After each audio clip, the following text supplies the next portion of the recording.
नमस्कार दोस्तों, astro life Shyam channel में आपका स्वागत। ओम गणेशाय नमः। आज हम पहलू ही कर सकते हैं। ऐसा देखा गया है कि गांव में औरतों को हर समाज में एक व्यापक भ्रम फैला रहा है कि औरतों को प्रायः देवी जी आती हैं और देवी आने पर वो एक कूट पटांग हरकत करती है, एक अजीब सी हरकत करती हैं, नाचना गाना कूदना, इस तरह से अपने बालों को व्यापक समस्याएं विद्यमान होती हैं। तो क्या ये सही है, मिथ्या है, भ्रामक है या सत्य है? तो आज हम इसी पे बात करेंगे। इसके पहले आप इन पूरी जानकारी को जानेंगे, कैसे होता है, क्यों होता है। तो पहले आप सब्सक्राइब करेंगे चैनल पर, लाइक करेंगे, शेयर करेंगे, और अगर आप चैनल पर नए हैं तो सब्सक्राइब जरूर करेंगे। तो धन्यवाद दोस्तों। आगे हम जानते हैं ऐसा क्यों होता है। तो प्रायः हमने देखा होगा कि गांव में महिलाओं को ये समस्याएं आती हैं। तो इसको हम एक वैज्ञानिक तथ्य के द्वारा, ब्रायट के एक नियम के द्वारा हम आपस में जोड़ के बातें करते हैं तो समस्याएं समझ में आ जाती हैं कि समस्याएं आती क्यों हैं। फ्रायड ने एक मन के सिद्धांत को दिया था कि मन की कैसी अवस्थाएं हैं, क्योंकि ये जो आता है ये मन की ही अवस्थाएं। सारी चीजें हमारे मन से डिपेंड करती है, हमारा मन कितना दृढ़ है। अगर हमारा मन दृढ़ संकल्पित है तो चीजें हम पर प्रभावी नहीं होंगी, लेकिन अगर हमारा मन दृढ़ संकल्पित नहीं है तो चीजें हम पे जरूर प्रभावित होंगी।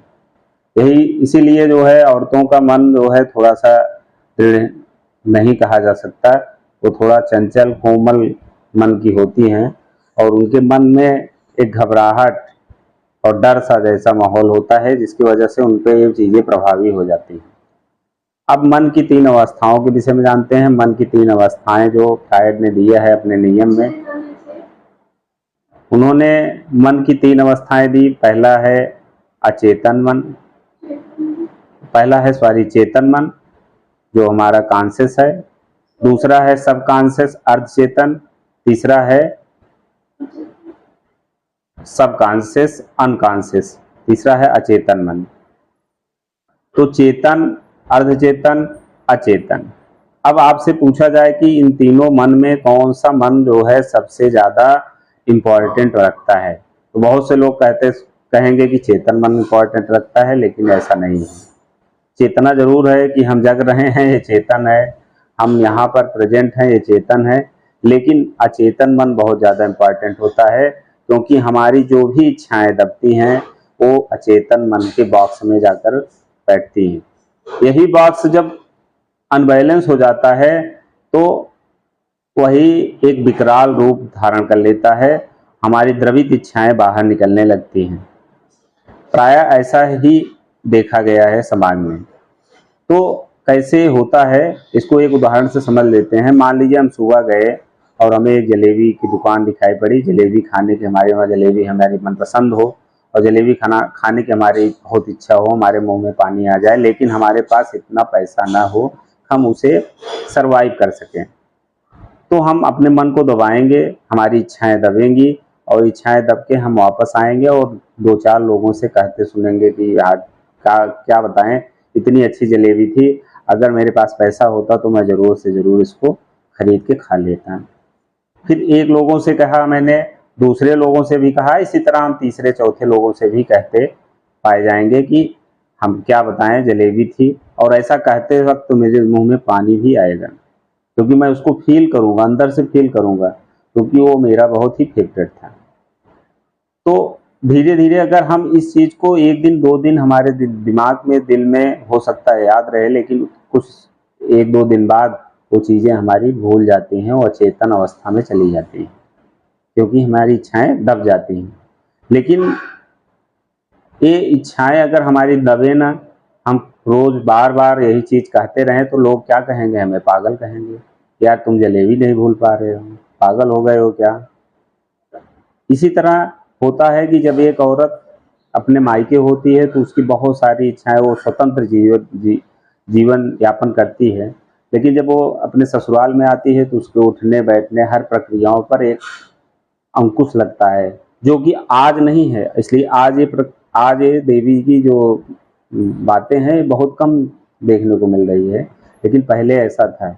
तो वहाँ पर जब अंकुश लगता है तो उनकी इच्छाएं दबती हैं, जैसे सुबह उठने का टाइम और भी अन्य चीज़ों के टाइम में परिवर्तन होता है, उनके काम काज में रोक टोक होती है।